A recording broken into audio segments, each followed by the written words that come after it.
Halfway through the night, I sensed a slight rustling in my room, and as soon as I got up and turned on the light, it felt as though someone had quickly slipped out of my room. Then, when I looked at myself, I was horrified because the buttons of my shirt were open, and it seemed like someone had tried to touch my body. The moment that realization hit me, I was overwhelmed by fear and started shouting. My brother came into the room at the sound of my voice and angrily said, "What's all this drama, Nazneen? You won't even let us rest in the middle of the night." Terrified and crying, I told him someone had been in my room and had run outside the moment I turned on the light. My brother glared at me in anger and said, "If you watch TV all day, you'll get these kinds of ideas. No one came into your room and no one ran out." He stormed off and I closed the door and huddled back on my bed. But I knew very well it wasn't my imagination. A little while later, I saw shadows flickering near my window and I was certain someone was there. However, I was too scared to make any more noise because my brother might have thrown me out of the house. So I just lay there, silently crying, praying to God for protection. The thought of who might have come and tried to violate my honor made me tremble. Thank God I woke up in time, or I would have suffered a grave loss. The next morning, my brother started yelling at my mother, claiming that her daughter watches TV all day and creates a scene at night. My mother was taken aback because I spent all day working. It was my sister-in-law who watched strange dramas with her daughter. But my brother always got the wrong impression. After he left, I cautiously told my mother that someone had come into my room and I sensed a man's presence. She became anxious and told me to be careful, explaining that my sister-in-law's brother had been coming by frequently and that he was not a good man. She vowed to arrange my marriage soon so I could be taken away from here. Hearing my sister-in-law's brother mentioned made me afraid because he was indeed an alcoholic and a gambler, and he would walk into our house without knocking. With my sister-in-law around, he didn't need anyone's permission. Could it really have been him who came into my room? I remembered my open shirt buttons and my exposed shoulder and felt sick with fear. Then the same thing happened the following night. I hadn't bolted my door because my sister-in-law forbade it, saying, "What does a young girl need to lock her room for? Who knows what she might be doing in a locked room in the middle of the night?" Because of that, the door stayed open. I had barely been asleep when I felt someone close to me. As soon as I opened my eyes, there was a man trying to pull my clothes away from my body. Confronted by someone so near me in the dead of night, I let out a scream. The moment I screamed, he scrambled to escape, but I quickly switched on the light and realized my mother's suspicion was absolutely right. It was my sister-in-law's attic brother, still drunk, standing there in my room. The moment I turned on the light, he darted out of the room at lightning speed, and at the sound of my screams, both my brother and sister-in-law rushed in. I stood there trembling, shirt buttons undone, trying to catch enough breath to explain the intrusion that had just violated my space. My sister-in-law's eyes widened in theatrical dismay as she clutched her ears, spewing accusations that I must have invited some man into my room. She alleged I was now blaming her brother only to conceal my supposed dark deeds. Even though she admitted he was a drunk, she claimed he could never be as degraded as I was. Her condemnation shredded my reputation in front of my brother, painting me as a reckless woman who shamed the household with filthy lies. My brother, who was already glaring, broke his silence by declaring that he would marry me off to the first suitor who appeared.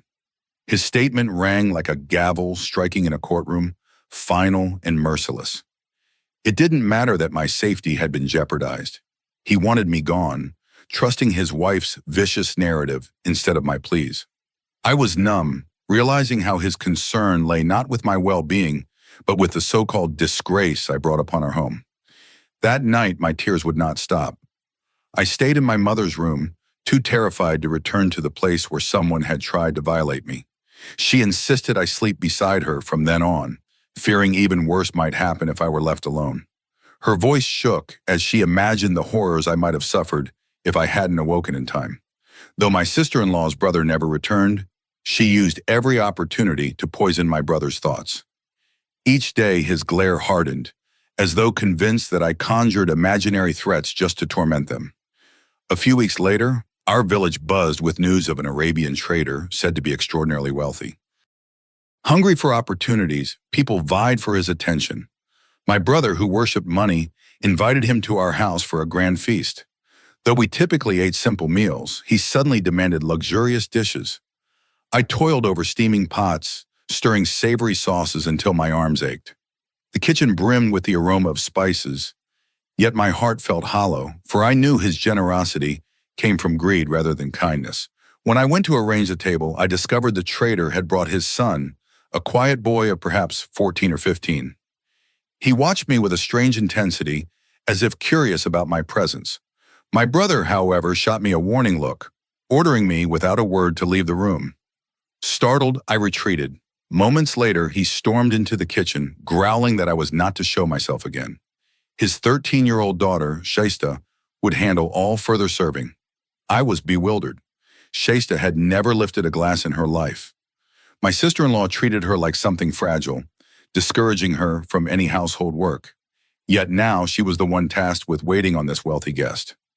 I watched in silent alarm as my sister-in-law ushered Shaista into the dining area, dressed as if ready to greet suitors. Her nervous hands quivered while she placed bowls on the table, her dupatta slipping from her shoulders. My sister-in-law, standing close by, appeared oddly proud. Unable to contain my unease, I cornered my mother in a quiet space and demanded answers. She looked pained, hesitant to speak. Eventually, she confessed that my brother intended to marry Shaista to the traitor's son. The opulent feast had been arranged to impress them, paving the way for a lucrative union. Apparently, the traitor was so wealthy that he could whisk Shaista away to a better life, at least in my brother's eyes. My mother's voice trembled as she admitted her powerlessness. She felt sickened by the prospect of such a hasty marriage, but my brother refused to consider Shaista's youth or her utter lack of preparation. I was horrified. Shaista was just a child, naive and sheltered. If my brother wouldn't defend me when I was nearly assaulted, how could he protect his daughter in a land far from home? Yet greed had consumed him, and my sister-in-law seemed equally complicit.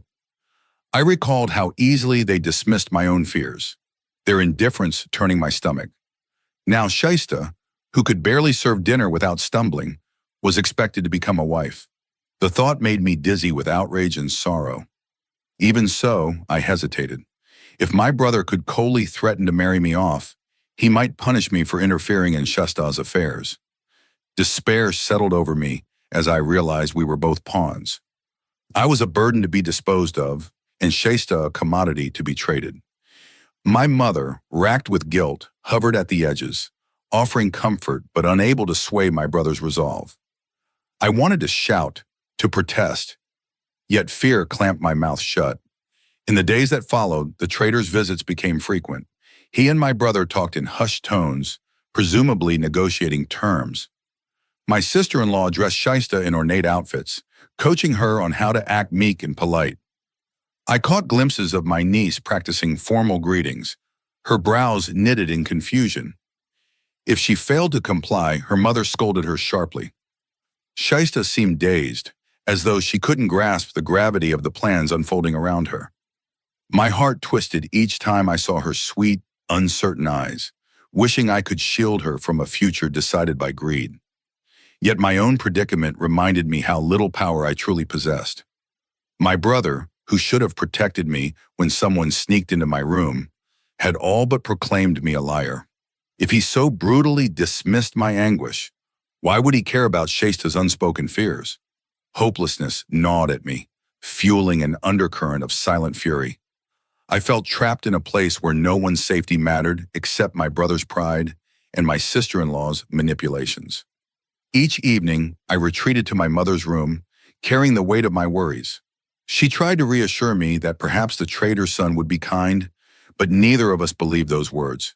We had both witnessed how greed blinded my brother, and we feared the same greed might blind the traitor to Shaista's terror. How could such an arrangement ever bring lasting peace? The final blow came when my mother whispered that the marriage was nearly settled. My brother had apparently agreed on the main details. He saw this deal as his path to favor with a wealthy family. The idea of sending Shaista away no longer bothered him. He viewed it as a grand success. My sister-in-law glowed with satisfaction, confident that her daughter would soon be whisked off to a life of luxury. Hearing this, I was left utterly stunned. I was turning 30, yet my brother never cared about my marriage the way he now did for Shaista's. That fact stung, since father would have arranged a suitable match for me long ago if he'd still been alive. But the moment a wealthy man showed interest in 13-year-old Shaista, my brother set everything else aside. The boy she was supposed to marry looked around 15 or 16. How could someone so young bear that responsibility? Yet money, people said, could blind anyone's sense. I stayed on the sidelines quietly watching. Soon my brother appeared and ordered me into the guest area. My stomach tightened, but I adjusted my dupatta and followed. Inside was an Arab man, speaking Urdu with ease. He asked about my schooling, intrigued when he learned I had studied in another village. My brother interjected, grumbling that no local man wanted a modern woman. Strangely, the Arab man seemed impressed by my refusal to follow outdated customs. I came looking for a bride for my son, he said, and Nazneen might be perfect. Shock jolted me. Marrying a boy half my age was unthinkable. I left abruptly, my heart hammering. Through the door, I heard subdued arguments. When my brother came out, he placed a heavy hand on my head and declared that my match was settled. But he's so young, I protested. My brother shrugged. I should be grateful for any proposal at 30, he implied. Later, my mother asked how he could agree to such a marriage. He dismissed her concerns, saying I'd never find a husband otherwise. Once I went abroad, he intended to follow, dragging the family out of this impoverished village. He'd planned to use Shaista for that purpose, but switched to me after the father showed interest. I recalled how, when I was nearly assaulted in my room, my brother doubted me. Now he paraded my education to secure a profitable union. The Arab man visited frequently, finalizing details as if my consent didn't matter. His son, Aslam, barely met my eyes.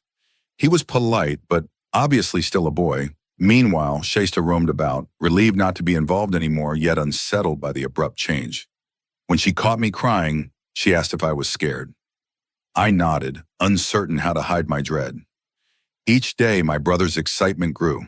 He bragged about my supposed strengths to the Arab man, ignoring the glaring age gap. Once my mother tried pleading again, but he silenced her. At 30, I was lucky anyone wanted me, he said. He boasted of taking the entire family to Dubai, leaving our rural life behind. Watching him gloat, I felt like nothing but a pawn.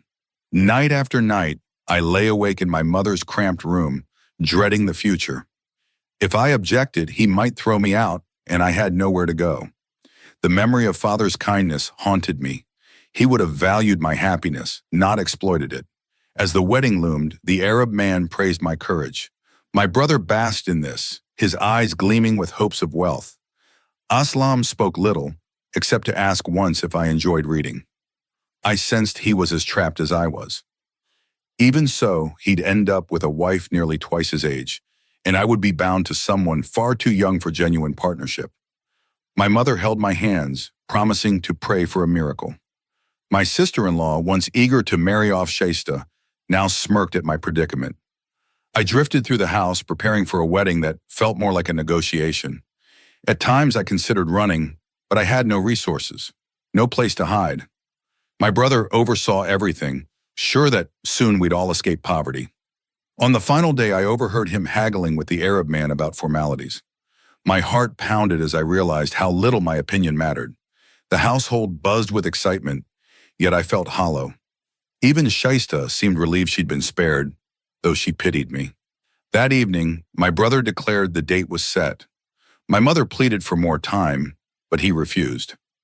Night fell and I stood outside beneath the moonlight, remembering how father would reassure me whenever I felt afraid. The courtyard was silent except for distant murmurs. My thoughts churned. Could a 15-year-old boy truly be a husband? Would I be nothing but a tool in my brother's plan? Tears blurred my vision as I prayed for some last-minute intervention. Morning arrived too soon. The Arab man returned, official in his tone. My brother beamed, ushering everyone to gather. Aslam looked at me tentatively, as if unsure whether to speak. My mother hovered, tears staining her cheeks. Nobody asked what I wanted. I understood it didn't matter. My brother's word was final. When the Arab man formally agreed to our marriage, my brother gloated about moving to Dubai. My sister-in-law busied herself preparing tea, smiling at the possibilities. Shaista watched from a corner, eyes wide. A sense of suffocation closed in on me, as though the walls were caving in. After the meeting, I stood alone in the courtyard, clutching the faded shawl around me. My mother approached, hesitating before placing a trembling hand on my shoulder. Neither of us spoke. We both knew the wheels were in motion, unstoppable. I tried to picture a life far from here, forced into a union with a teenager I barely knew. Fear flooded me, mingled with anger at my brother's ambition. I swallowed hard and glanced at my mother's despairing face. She whispered an apology she couldn't make real. In that moment, I realized I would follow my brother's commands whether I liked it or not. The taste of defeat filled my throat, and I closed my eyes against waves of hopelessness. Our home, once a haven, had become my prison. That truth chilled my heart, confirming there was no escape. My destiny lay in a future I had never freely chosen, fated and cruel. I wanted to refuse, but my mother grabbed my hand and stopped me. She said, "This is your chance to escape this hell. Besides, these Arab folks seem nice. Who knows? You might end up with a good life." My mother hugged me, offering prayers while I was bewildered, thinking about how I was going to start a marital life with such a young boy. To me, he was like a little brother, but my brother hastily arranged my marriage with this child within a week. I couldn't understand how all this was happening so quickly. I wasn't happy about the marriage and kept thinking about it. Then one night, overwhelmed with anxiety, I stepped out of my room, thinking I would convince my mother to refuse the proposal. As I was about to enter her room, I heard noises from the kitchen. It was my sister-in-law, which surprised me because it was late at night. As I approached the kitchen, I was shocked to see her addict brother arguing with her, saying unarmed, "You promised you would prove your sister-in-law a bad character and marry her off to me, but you've tied her to that Arab boy instead. What will become of me? I like Nazneen." My sister-in-law put her finger on her brother's mouth and said, "I too wanted to marry her off to you, but now we can all go to Dubai through her, so I fixed her match there. I'll find another girl for you and we'll even take you to Dubai, where I'll marry you to an Arab girl." Hearing this, I was astounded. There had been plans made far beyond my knowledge. I went to my mother's room and told her everything. My mother said, "Consider this match sent by fate. If your sister-in-law had her way and married you to her addict brother, you would cry all your life in this house. I have no say in this that could make your brother stop. It's better for you to leave." I too recited a prayer of gratitude that I had escaped from being tied to an addict. Managing a 14, 15-year-old boy was not difficult for me, so I accepted him as my fate and went through with the marriage. They did not take me away for the wedding, but left saying they would take me once my paperwork was ready because they had no permanent residence here and were staying in hotels. Once the documents were prepared, they returned to our village, and my departure was celebrated grandly, and from there I went straight to the airport. At the airport, I gave my mother one last look before leaving her in my brother's care. I didn't trust my brother, but I had no other choice. I hadn't talked much with my husband Aslam on the flight, but when we reached their mansion in Dubai, I was amazed. It was a large mansion. Then my father-in-law slowly started to explain everything to me, and I found out that Aslam was very young when his mother passed away. His father, a millionaire trader, did not remarry out of fear that a stepmother might mistreat him. However, as time passed, Aslam needed someone in his life because his father was often traveling from one country to another and had to reluctantly keep his son with him. He didn't want to leave him to the care of servants. So Aslam's education was also greatly affected.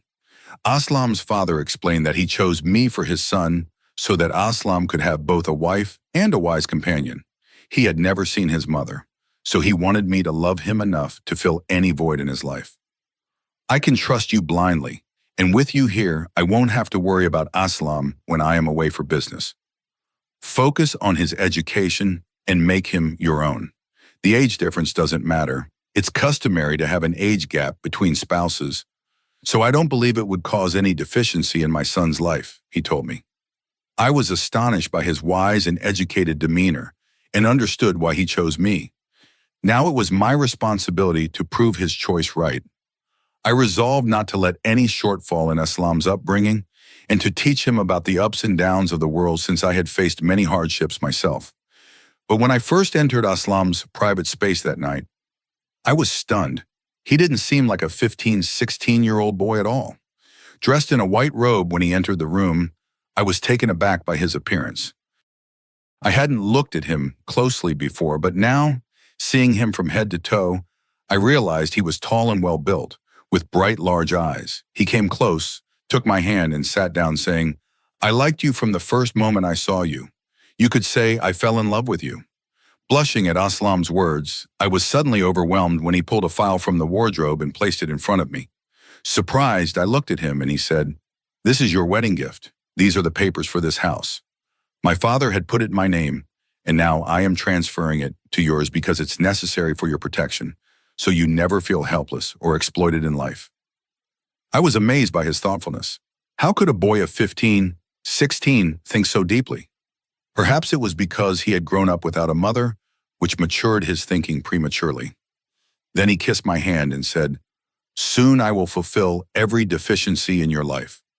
That night, Aslam gave me immense happiness. He turned out to be better and nobler than I had hoped. He filled whatever lack of love there was in his life, and then he said something that brought tears to my eyes.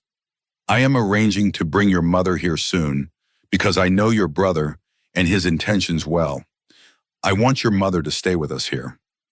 Hearing this, I broke down crying, unsure whether to thank God or to take pride in my fate.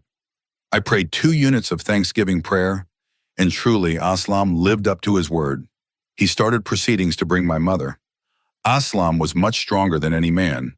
He could make his own decisions with confidence given by his father. He had the courage and strength to act on his own to make things right for me. He had only informed his father that he wanted to bring my mother, and his father had left the matter to him. Not long after, my mother came to live with me, and seeing me settled, she couldn't stop crying. She was crying with joy.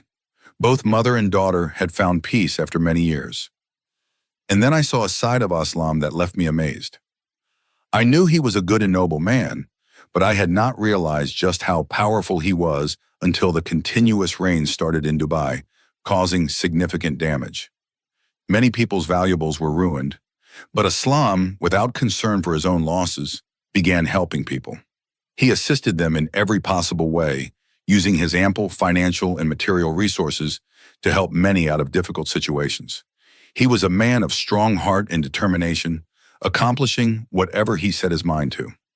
I was incredibly proud of the upbringing Aslam's father had provided, making him such a capable person. 6 months had passed in our marriage, and I had spent them well. Then I discovered I was pregnant. My happiness knew no bounds, and Aslam was also overjoyed. My mother was taking great care of me day and night. Then one day we received news from Pakistan that sent shivers down our spine.